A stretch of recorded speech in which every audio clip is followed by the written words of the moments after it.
Hello friends, welcome to Sainik defence education. నేను మీ Sanjay Reddy, ex air force. Friends, మనకు తెలంగాణకు కూడా ఎగ్జామ్ డేట్స్ అనేది రావడం జరిగింది. ఇక గుంటూరు ఫిజికల్ డేట్స్ కూడా రావడం జరిగింది. వైజాగ్ ర్యాలీ నోటిఫికేషన్ రిలీజ్ కావడం జరిగింది. సో ఇక మీరు చేయాల్సిన మోస్ట్ ఇంపార్టెంట్ థింగ్ ఏంటంటే ఫిజికల్ ప్రాక్టీస్ చేస్తూనే మీరు ఎగ్జామ్ కూడా ప్రిపేర్ అవ్వాలండి. లేదంటే మీరు జాబ్ పొందడం అనేది చాలా కష్టమవుతుంది. ఎందుకంటే మనకు ఫర్ సపోజ్ మన గుంటూరు ర్యాలీ తీసుకుంటే గుంటూరు ర్యాలీ వచ్చేసి జూలై 30th కల్లా కంప్లీట్ అయిపోతుంది. సో ఆగస్టు 29నే గుంటూరు ర్యాలీ ఎగ్జామ్ కూడా ప్లాన్ చేసేదానికైతే అవకాశాలు 90% ఉన్నాయన్నమాట. అంటే మీకు హార్డ్లీ 1 month కంటే తక్కువే మీకు అవకాశం దొరుకుతుంది ప్రాక్టీస్ చేసేదానికి స్టడీలో. So be careful. ఇప్పటి నుంచి ఎవరైతే బాగా ప్రిపేర్ అవుతున్నారో స్టడీస్ పరంగా, అంటే ఫిజికల్ పరంగా ఎవరికైతే కాన్ఫిడెంట్ ఉందో కొట్టగలము అనేసి, నా అడ్వైజ్ ఏంటి అంటే మీరు ఖచ్చితంగా ఇప్పటి నుంచే ప్రిపేర్ అవ్వండి అమ్మా. ఎస్కే బుక్ తీసుకోండి, లేకపోతే వేరే ఏమైనా మెటీరియల్ తీసుకోండి, కానీ మీ ప్రిపరేషన్ అనేది స్టడీ పరంగా కూడా ఇప్పటి నుంచి అట్లీస్ట్ ఒక 2 hours 3 hours అయినా మినిమం ప్రిపేర్ అవ్వండి. జాబ్ కావాలనే ఉద్దేశం ఉంటే నిజంగా ప్రిపేర్ అవుతారు. ఎందుకులే జాబు జస్ట్ ఊరికే రాస్తున్నాం అనే ఉద్దేశం ఉంటే మాత్రం మీరు ఎప్పుడు ప్రిపేర్ కారు. సో చిత్తూరులో మన అకాడమీ కూడా ఓపెన్ చేస్తున్నామండి. జూలై 20 నుంచే, మోస్ట్ ప్రాబ్లీ జూలై 20 నుంచే అకాడమీ ఓపెన్లో ఉంటుంది. ఎవరెవరైతే రావాలని ఇంట్రెస్ట్ ఉన్నారో ఫిజికల్ క్లియర్ అయిన తర్వాత ఖచ్చితంగా మన అకాడమీకి రావచ్చు అనమాట. మన అకాడమీ వచ్చారు అంటే దాని అర్థం ఏంటంటే 100% జాబ్ తీసుకుని వెళ్ళడమే దాని అర్థం. సో ఎనీవేస్, మనము క్లాసెస్ అయితే కంటిన్యూ చేస్తూనే ఉంటాము. అకాడమీ సైడ్ ఉంటుందండి. అందరికీ న్యాయం జరగాలి కాబట్టి క్లాసెస్ కూడా యూట్యూబ్లో కంటిన్యూ చేస్తూనే ఉంటాను. మీరు చేయాల్సిన పనుల షేర్ చేస్తూ ఉండండి. సో మనం ఎక్కువగా డిస్కస్ చేసుకోకుండా క్లాస్కి వెళ్దాం ఫ్రెండ్స్. ఎవరెవరైతే మనకు లైవ్ చాటింగ్లో పార్టిసిపేట్ చేస్తున్నారో ఖచ్చితంగా నాకంటే ముందు మీరు ఆన్సర్ చేయండి. మీ స్కోర్ అనేది టెస్ట్ చేసుకోండి. ఈ క్వశ్చన్ పేపర్లో మీకు 35 క్వశ్చన్స్ నేను మీకు ఎక్స్ప్లెయిన్ చేయడం జరుగుతుంది. 35లో 20 క్వశ్చన్స్ కరెక్ట్ చేయగలిగిన వాళ్ళు, ఇప్పుడు 20 క్వశ్చన్స్ కరెక్ట్ చేయగలిగితే, గుంటూరు అండ్ వైజాగ్ వాళ్ళ గురించి మాట్లాడుతున్నాను. సో మీరు 20 క్వశ్చన్స్ కరెక్ట్ చేయగలిగితే 100% మీకు జాబ్ వస్తుంది, ప్రొవైడెడ్ మీరు కంటిన్యూగా ప్రిపరేషన్ అనేది చేస్తూ ఉంటే. మోస్ట్ ప్రాబబ్లీ ఎక్కడికి పోవాల్సిన అవసరం లేదు, మీ ఇంటి దగ్గర కూర్చున్నా కూడా జాబ్ వస్తుందమ్మా. 20 క్వశ్చన్స్ మినిమం చేయాలి, బట్ కంటిన్యూగా ప్రిపేర్ కూడా అవుతూ ఉండాలన్నమాట. ఫస్ట్ క్వశ్చన్ గురించి మనం మాట్లాడుకుంటే, ఇన్ హోస్ రీన్ అంటే ఎవరి కాలంలో చైనీస్ పిలిగ్రిమ్ ఫాహియాన్ విజిటెడ్? చెప్పాను నేను ఈ క్వశ్చన్ ఆల్రెడీ.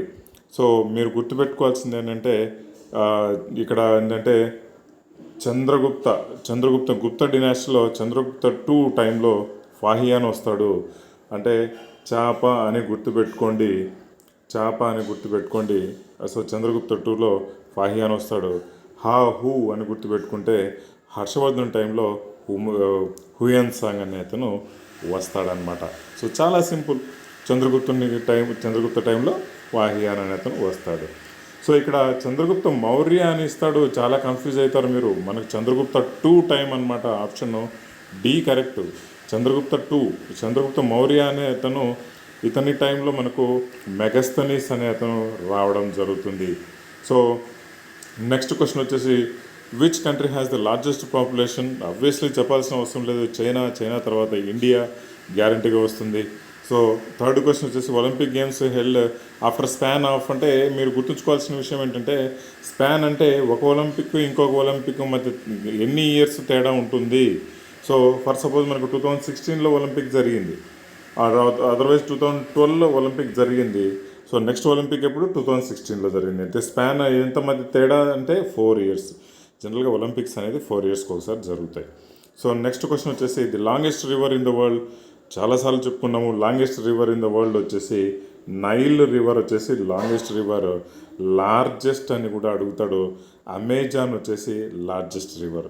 ఈ నైల్ రివర్ వచ్చేసి మనకు ఎక్కడుంది? ఆఫ్రికా ఏరియాలో నైల్ రివర్ ఉంటుందన్నమాట. సో ఇక మనకు అమెజాన్ రివర్ వచ్చేసి మనకు సౌత్ అమెరికాలో అమెజాన్ రివర్ అయితే ఉంటుందన్నమాట. ఇక్కడ మన ఇండియాలో లాంగెస్ట్ రివర్ ఏది అని అడిగితే మాత్రము ఖచ్చితంగా మీరు గంగా అని పెట్టుకోండి. సో వరల్డ్లో అడిగితే మాత్రం నైల్ అని పెట్టుకోండి అమ్మ. సో నెక్స్ట్ క్వశ్చన్ వచ్చేసి, ఇక వందే మాత్రం మీన్స్ అంటే ఏంటి? వందే మాత్రం అంటే ఏంది అని అడిగాడు. Salute to the motherland, salute to the Maa Durga, salute to the undivided India and none of this అడిగాడు. సో ఇలాంటి క్వశ్చన్స్ మనము వస్తాయి గ్యారంటీగా, తప్పు అయితే గ్యారంటీగా పెడతారు జనాలు. ఇక్కడ మనకు ఫస్ట్ ఆప్షన్ వచ్చేసి salute to the mother land. మా భూమికి మనకు ఆ, వందనం చేస్తున్నాము అని చెప్పడాన్ని వందే మాతరం అని కూడా మనం చెప్పుకుంటాం అనమాట. నెక్స్ట్ క్వశ్చన్ వచ్చేసి first passenger train India ran from Mumbai to అని అడిగాడు. First passenger train in India అంటే మనకు బొంబై నుంచి థానే వరకు ట్రావెల్ చేస్తారనమాట ప్యాసింజర్ ట్రైన్లో. అది సో ముంబై నుంచి థానే వరకు ప్యాసింజర్ ట్రైన్ అనేది ట్రావెల్ చేయడం అయితే జరుగుతుందన్నమాట. సో నెక్స్ట్ క్వశ్చన్ వచ్చేసి which is the place in the north east Azad Hind Fauj was defeated by British in 1944. Question అర్థం చేసుకోండి. నార్త్ ఈస్ట్ ఇండియా అంటే మనకు నార్త్ ఈస్ట్ స్టేట్స్ ఉన్నాయి కదండి, నాగాల్యాండ్, అస్సాము, అరుణాచల్ ప్రదేశ్, ఇవన్నీ నార్త్ ఈస్ట్ స్టేట్ అనమాట. 7 సిస్టర్స్ అంటారు వాటిని. సో అక్కడ మనకు 1944లో మనకు Azad Hind Fauj, Indian national army ఏదైతే రావడం జరిగిందో అక్కడ ఏ చోట నుంచి మన ఇండియాలోకి ఎంటర్ అవ్వగానే బ్రిటిష్ వాళ్ళు అక్కడికి వెళ్ళి అక్కడ వాళ్ళను ఓడించడం జరుగుతుంది అని అడిగాడు క్వశ్చన్. సింపుల్, అర్థం చేసుకోవాలి అంతే. సో ఇక్కడ మనకు వచ్చేసి కోహిమా అనే ఏరియాలో, అంటే ఈ కోహిమా ఎక్కడుంది, నాగాల్యాండ్లో ఉంటుంది. So Indian national army Nagaland నుంచి ఎంటర్ అవుతారనమాట. బ్రిటిష్ వాళ్ళు అక్కడికి వెళ్ళి వాళ్ళను ఓడిస్తారు. సో నెక్స్ట్ క్వశ్చన్ వచ్చేసి the independence day speech by PM of India is delivered from అంటే ప్రధానమంత్రి వచ్చేసి ఇండిపెండెన్స్ డే స్పీచ్, మనకి ఇండిపెండెన్స్ డే అంటే ఏంటి, August 15 కదా. అప్పుడు స్పీచ్ ఎక్కడి నుంచి ఇస్తాడు ప్రధానమంత్రి అంటే మనకు గేట్వే ఆఫ్ ఇండియా అంటే వచ్చేసి మనకు బొంబాయిలో ఉందండి. ఇది కాదు. ఇండియా గేట్ అంటే మనకు ఢిల్లీలో ఉంది, బట్ ఇండియా గేట్ నుంచే స్పీచ్ ఇవ్వడం అనమాట. సో నెక్స్ట్ ఉన్న క్వశ్చన్కి ఆన్సర్ వచ్చేసి రెడ్ ఫోర్ట్ అనమాట. రెడ్ ఫోర్ట్, లాల్ కిల్లా అంటారు ఇంగ్లీష్లో, అంటే హిందీలో. సో లాల్ కిల్లా అంటే ఈ లాల్ కిల్లాని కట్టించింది ఎవరు, షాజహాన్ కూడా చెప్పుకోవచ్చు. సో మనకు red fort is the correct option. ప్రతిదీ ఎక్స్ప్లెనేషన్ వింటూ ఉండండి అమ్మా. డీప్గా మీరు ఎక్స్ప్లెనేషన్ వింటూ ఉంటే మాత్రం గ్యారంటీగా మీరు పాస్ అవుతారు. సో నెక్స్ట్ క్వశ్చన్ వచ్చేసి Viswanathan Anand is related to which sport.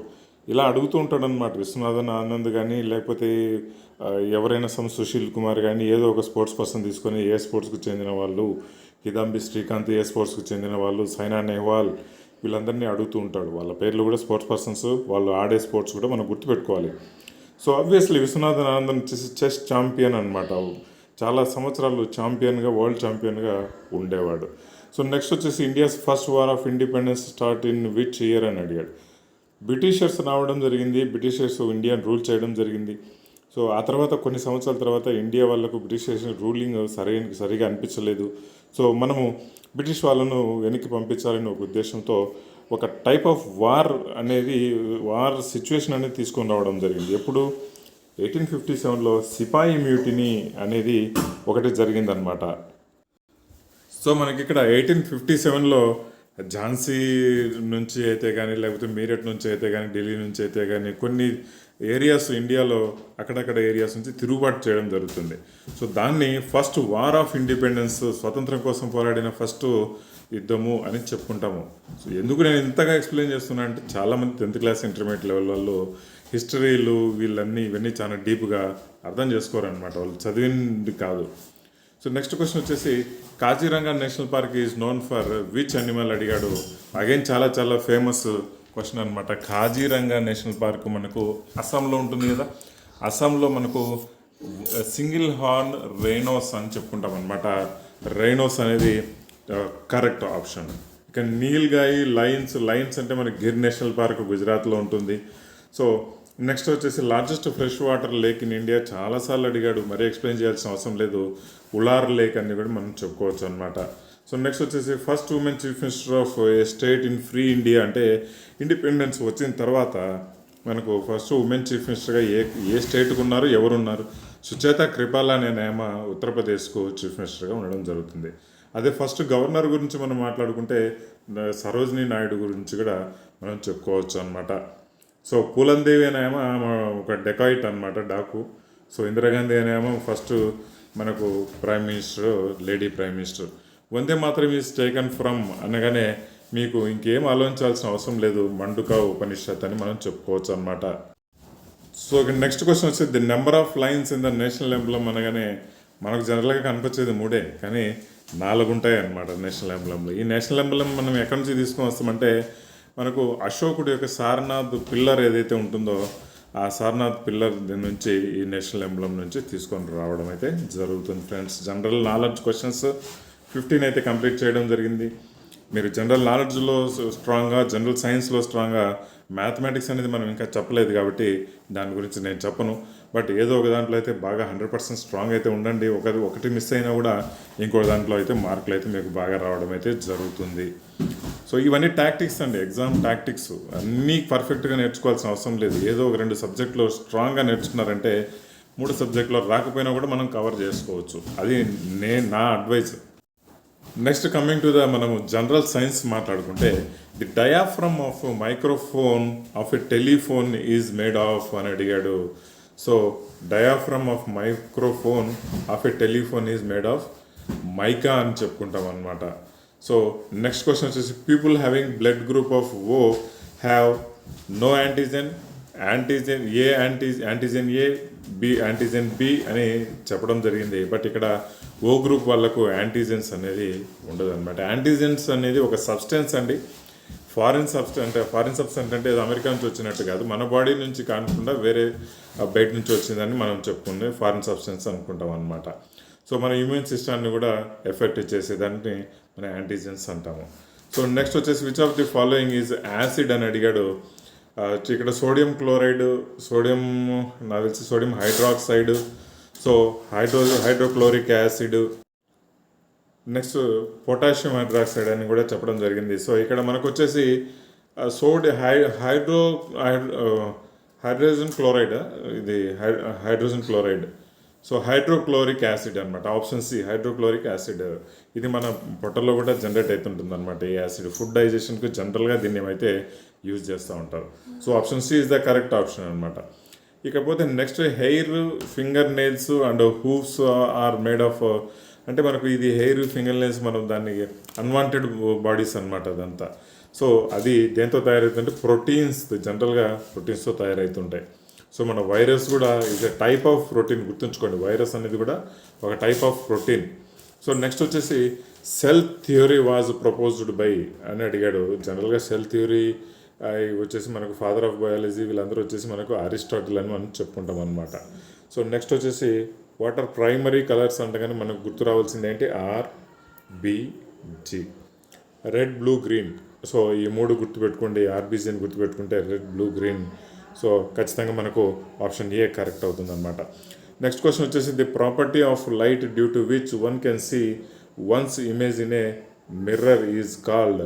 ఏమి ఏంటి అంటే సో మనకి ఇక్కడ వచ్చేసి రిఫ్లెక్షన్ అనేది కరెక్ట్ ఆప్షన్ అయితే చెప్పుకోవచ్చు. ఏటీపీ అంటే ఏంటి అని అడిగాడు. సో ఏటీపీ అంటే అడినోసైన్ టెట్రా ఫాస్ఫేట్ కానీ అడినైన్ ట్రైఫాస్ఫేటా, లేకపోతే అడినైన్ ట్రైఫాస్ఫేటా, లేకపోతే అడినోసైన్ ట్రైఫాస్ఫేటా అని అడిగాడు. సో ఏటీపీ అని ఏంటి అంటే మనకు జస్ట్ ఆప్షన్ డి కరెక్ట్ అండి, అడినోసైన్ ట్రైఫాస్ఫేట్. ఇది ఒక మాలిక్యూల్ అనమాట which carries energy in to the cell.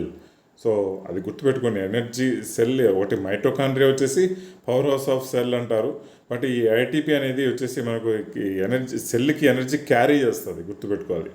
So ఇక నెక్స్ట్ వచ్చేసి మళ్ళీ ఇంకో టిపికల్ క్వశ్చన్ అడిగాడు. దీన్ని చదవడమే పెద్ద తలనొప్పి అవుతుంది. ఓల్ఫాక్టో రెసిప్టర్స్ ఆర్ రిలేటెడ్ టు నేను కూడా కొంచెం ఇంగ్లీష్లో వీక్ అండి. సో నెక్స్ట్ క్వశ్చన్, మీరందరూ ఆప్షన్స్ అయితే చేస్తున్నారు కదా. సో సెన్స్ ఆఫ్ స్మెల్, ఇది యాక్చువల్లీ సెన్స్ ఆఫ్ స్మెల్ అనేది దానికి రిసిప్టర్స్ అంటే ఆ రిసీవర్స్ అని చెప్పుకోవచ్చు. సెన్స్ ఆఫ్ స్మెల్ అనమాట ఈ దీనికి రిలేటెడ్. సో నెక్స్ట్ వచ్చేసి what happens to the colour of litmus paper when you put a drop of acid on it. So జనరల్గా వచ్చేసి లిట్మస్ పేపర్లో మనకు యాసిడ్ వేస్తే మనకు జనరల్గా వచ్చేసి బ్లూ ఉన్నది రెడ్గా మారుతుంది కదా. సో లిట్మస్ పేపర్ బ్లూని రెడ్గా మారుస్తుంది అనమాట. సో నెక్స్ట్ వచ్చేసి వాట్ ఈజ్ గ్లూకోజ్ అని అడిగాడు. గ్లూకోజ్ ఫ్యాటా, ప్రోటీనా, కార్బోహైడ్రేటా, లేకపోతే నన్ ఆఫ్ దిస్. జనరల్గా గ్లూకోజ్ అనేది గుర్తించండి, ఎప్పుడైనా కూడా మీకు ఎనర్జీ మీద వర్కౌట్ చేస్తున్నప్పుడు, జిమ్ చేస్తున్నప్పుడు, రన్నింగ్ చేస్తున్నప్పుడు మీకు ఇన్స్టెంట్గా మీరు గ్లూకోన్ డి ఇలాంటివన్నీ తాగమంటారు జనరల్గా. సో లేకుంటే చాక్లెట్ తినమంటారు, బనానా తినమంటారు. ఎందుకంటే కార్బోహైడ్రేట్స్ మనకి ఇన్స్టెంట్గా ఎనర్జీ ఇస్తుంది. ఆ కార్బోహైడ్రేట్స్ ఈ గ్లూకోజ్లో వీటన్నిటిలో కార్బోహైడ్రేట్స్ ఉంటుంది అనమాట. సో అబ్వియస్లీ మనకు carbohydrates is the correct option అనమాట. నెక్స్ట్ వచ్చేసి మెయిన్ కాన్స్టిట్యూయెంట్ ఆఫ్ టొబాకో అని అడిగాడు. చాలాసార్లు చెప్పుకున్నాం, నికోటిన్ అనేది ఉంటుంది టొబాకోలో. Next the nucleus of an atom consist of, జనరల్గా ఒక ఆటంలో మనకు ఎలక్ట్రాన్, ప్రోటాన్, న్యూట్రాన్స్ ఉంటాయి. అఫ్ కోర్స్ ఆ ఎలక్ట్రాన్, ప్రోటాన్, న్యూట్రాన్స్లో సెంటర్ ఆఫ్ ది న్యూక్లియస్లో ఏముంటాయి అంటే అఫ్ కోర్స్ న్యూట్రాన్స్ ఉంటాయి అండ్ ప్రోటాన్స్ ఉంటాయి. గుర్తుపెట్టుకోండి, neutrons and protons. Option C is the correct option. చాలామందికి షేర్ చేస్తూ ఉండాలమ్మా, ఎవరు షేర్ చేయట్లేదు, జస్ట్ వింటున్నారు. వాళ్ళకే బెనిఫిట్ పొందాలనే ప్లాన్ ఉందో ఏమో తెలియదు, కానీ షేర్ చేయండి. షేర్ చేసే దాంట్లో పోయేదేముంది? నేను మీకోసం ఇంత ఎఫర్ట్స్ పెట్టి నేను మీకోసం క్లాసెస్ చేస్తూ ఉన్నాను. సో మీరు కనీసం ఒకరికి ఇంకొకరికి షేర్ చేయలేరు, మీ వాట్సాప్ గ్రూపుల్లో అందరికీ షేర్ చేయలేరు. చెప్పండి, మినిమం అన్న ఉండాలి మా రెస్పాన్సిబిలిటీ. నేను ఇప్పటి వరకు నేను 57, 58 వీడియోస్ చేశాను. ఈ ఇన్ని వీడియోస్, నేను చేసిన వీడియోస్ విన్నా కూడా మీకు కనీసం 15 క్వశ్చన్స్, కరెక్ట్గా 15 క్వశ్చన్స్ మినిమం మీరు చేయగలరు. అంటే అంతకంటే ఎక్కువ నేను చెప్పలేను, కానీ 15 క్వశ్చన్స్ ఎలా ఇచ్చినా కూడా మీరు ఆన్సర్ చేయగలరు అనమాట. సో కైండ్లీ మీరు షేర్ చేస్తూ ఉండండి. ఎక్కువగా అసలు షేరింగే లేదు, వ్యూసే లేవు. అంటే నాకు డబ్బులు వస్తాయని కాదండి, బట్ అందరికీ ఉపయోగపడాలి, ఇవన్నీ చాలామందికి తెలియాలి. So budding is observed in అని అడిగాడు అనమాట. సో బడ్డింగ్ అంటే మనకి ఏంటి, నథింగ్ బట్ ఏంటంటే, ఫస్ట్ ఆన్సర్ చెప్తాను, ఈస్ట్ అనమాట. ఈస్ట్ ఫార్మేషన్లో బడ్డింగ్ అనేది చాలా ఉపయోగపడుతుంది. బడ్డింగ్ ఈజ్ నథింగ్ బట్ ఏంటంటే అసెక్షువల్ ప్రొడక్షను ఒక సెల్ ఇంకొక 2 సెల్లులుగా మారడము, అంటే డబులింగ్ అవ్వడం అనమాట.